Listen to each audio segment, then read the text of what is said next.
अस्सलाम वालेकुम, this is doctor Sameer Saeed RPH। मैं उम्मीद करता हूँ कि आप सब बखैर वाफ़ियत होंगे। हमारे इस चैनल के ऊपर हेल्थ रिलेटेड वीडियोस का सिलसिला जो है वो लास्टली मैंने आपको बताया कि शुरू हो चुका है। आज की ये वीडियो उसी सिलसिले की एक कड़ी है जिसमें मैं आपको स्लीपिंग एड्स के बारे में बताऊँगा कि अगर आपकी नींद जो है वो पूरी नहीं हो रही, आपकी नींद डिस्टर्ब है, खुदा न खास्ता सोते वक्त आपको घंटों लग जाते हैं, करवटें बदलते रहते हैं, नींद नहीं आती, रैपिड आई मूवमेंट का प्रॉब्लम है, या खुदा न खास्ता आप डिमेंशिया के मरीज़ हैं तो उसकी वजह से भी आपकी स्लीप वेक साइकिल जो है वो डिस्टर्ब हुई हुई है, या कुछ ऐसी अद्वियात इस्तेमाल कर रहे हैं जिसकी वजह से आपका स्लीप वेक साइकिल, जिसको हम सर्केडियन स्लीपिंग रिदम भी कहते हैं, वो डिस्टर्ब हुआ हुआ है। तो उसको आप कैसे रेगुलेट कर सकते हैं एक OTC मेडिसिन के थ्रू। तो चलिए इस वीडियो को स्टार्ट करते हैं।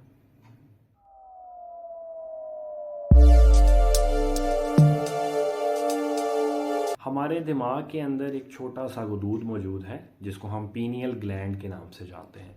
ये पीनियल ग्लैंड एक बहुत ही इम्पोर्टेंट हार्मोन को प्रोड्यूस कर रहा होता है विच इज़ कॉल्ड मेलेटोनिन, और जिसको हम स्लीपिंग हार्मोन के नाम से भी जानते हैं। ये मेलेटोनिन जो है वो पीनियल ग्लैंड से रिलीज़ होने के बाद हमारे हाइपोथैलेमस में, जहाँ पे हमारा स्लीपिंग सेंटर होता है जो एक्टिवेट होना चाहिए, वहाँ पर आकर रिसेप्टर्स, दो तरह के रिसेप्टर्स मौजूद होते हैं, एक melatonin ML1 and ML2 receptors. वहाँ पे आके ये मेलेटोनिन जो है वो बाइंड करती है और आपका स्लीपिंग जो प्रोसेस है आपका स्टार्ट हो जाता है। हाइपोथैलेमस जो है वो आपको इंडिकेट कर देता है that you should take a sleep now, और ये नॉर्मली रात के जो हमारे पहर हैं, रात को ये प्रोसेस शुरू हो जाता है। कुदरती तौर पर मेलेटोनिन का ये रोल है, लेकिन बाज़ लोगों में मैंने आपको बताया, फॉर एग्जांपल अगर कोई ब्लड प्रेशर के मरीज़ हैं जो बीटा ब्लॉकर्स इस्तेमाल कर रहे हैं ब्लड प्रेशर को कंट्रोल करने के लिए, उसकी वजह से आपके जिस्म का मेलेटोनिन जो है वो कम होना शुरू हो जाता है। और बड़ी अहम बात हम देखते हैं कि बाय बर्थ कुछ बच्चों का जो है वो स्लीप वेक साइकिल डिस्टर्ब होता है। बच्चे पूरी रात जागते रहते हैं, और देन उनके पेरेंट्स जो है वो क्या करते हैं, उनको सेडेटिव एंटीहिस्टामीन्स देते हैं जिसमें फिनर्गन सबसे कॉमन है, इसके अलावा एवल।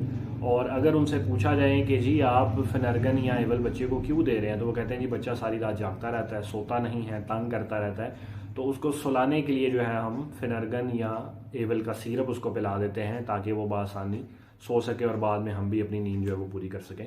वो एक इलाज नहीं है, उसको हम कहते हैं that is a misuse of drug, misuse of Phenergan, promethazine and Avil, chlorpheniramine maleate, कि वो सिडेटिव हिस्टामीन्स जो हैं वो बच्चे के अंदर एडिक्शन कॉज करती हैं। फॉर द टाइम बिंग तो आपको बड़ी आसानी लगती है कि हमने बच्चे को जो है वो सुला दिया है, लेकिन आगे चलकर वही बच्चा जो है वो फिर उसको एडिक्शन हो जाती है उन ड्रग्स की, उन मेडिसिन की, जो कि आपके लिए प्रॉब्लम का बाइस बनती हैं। इसी तरह ऐसे मरीज़ जो एंटी डिप्रेसेंट्स ले रहे हैं या जो सिडेटिव हिप्नोटिक्स मेडिसिन ले रहे हैं, फॉर एग्जांपल अल्प्राजोलाम ले रहा है कोई अपनी नींद के लिए, तो उनको भी मेरा मशवरा है कि आप मेलेटोनिन इस्तेमाल करना शुरू करें। ये मेलेटोनिन बिल्कुल नेचुरली सिंथेसाइज हो रहा होता है, इनको हम प्लांट से हासिल करते हैं, प्लांट्स के अंदर ये प्रोड्यूस हो रहा होता है, और तकरीबन तमाम वर्टिब्रेट्स के अंदर जो है वो इसकी अफादियत सेम है। इसकी डोजिंग की बात करें तो ये हमारे पास 0.16 मिलीग्राम से लेकर मैक्सिमम 10 mg तक अवेलेबल है। नॉर्मल फिल्म कोटेड टैबलेट्स के अंदर आता है, इसके अलावा प्रोलॉन्ग रिलीज टैबलेट के अंदर आता है, इसके अलावा जो है वो टाइम डिलेड रिलीज टैबलेट्स के अंदर भी अवेलेबल है। इसके साथ साथ ये ड्रॉप्स और सिरप्स की फॉर्म में भी अवेलेबल है। मार्केट के अंदर ड्रॉप्स ओरामेल के नाम से मौजूद हैं। उन पेरेंट्स के लिए मशवरा है जो अपने बच्चे को सुलाने के लिए फिनर्गन या एवल के सिरप का इस्तेमाल करते हैं, खुदारा मेरे मशवरे को मानते हुए, मेरे सजेशन को मानते हुए अपने बच्चे को ओरामेल ड्रॉप्स के ऊपर लेके आएँ, ताकि उसको बाद में किसी तरह की जो है वो एडिक्शन ना हो उस मेडिसिन की। डोज की बात करें तो बच्चे के लिए, जो बच्चा 1 साल से कम है, उसको आप 5 ड्रॉप्स दे सकते हैं ओरामेल के। इसी तरह जो बच्चा 1 साल से 3 साल की एज के दरमियान है उसको आप 7 ड्रॉप्स दे सकते हैं, और जो बच्चा 3 ईयर अबव है उसको आप मैक्सिमम 10 ड्रॉप्स दे सकते हैं। इसकी डोजिंग फ्रीक्वेंसी का आपने बहुत ख्याल रखना है। फॉर एग्जांपल लेट सपोज आप चाहते हैं कि बच्चा जो है वो हमारा 10 बजे तक सो जाए, आपने डोज जो है वो 1 घंटा कबल 9 बजे उसको दे देनी है, क्योंकि इसकी अब्जॉर्प्शन में तकरीबन 1 घंटा लगता है और 1 घंटे के बाद ये अपना असर दिखाना शुरू कर देता है। इसी तरह बड़ों के लिए मशवरा ये है जो मेलाटोनिन को इस्तेमाल करना चाहते हैं, इसकी मिनिमम डोज पाकिस्तान के अंदर जो अवेलेबल है दैट इज़ 1 mg।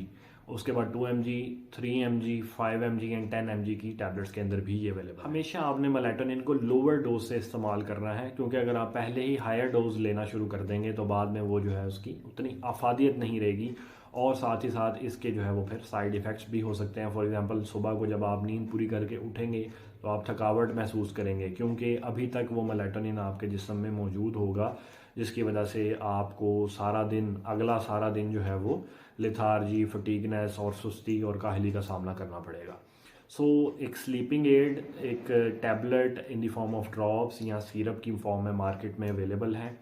इसकी डोज़ कितनी होनी चाहिए, हमेशा उसके लिए अपने डॉक्टर से, फिजिशियन से या फार्मेसी पर मौजूद फार्मासिस्ट से मशवरा लाजमी लें। और इसके मुतल्लिक अगर आपके जहन में कोई सवाल है तो नीचे कमेंट बॉक्स के अंदर आप मेरे से पूछ सकते हैं।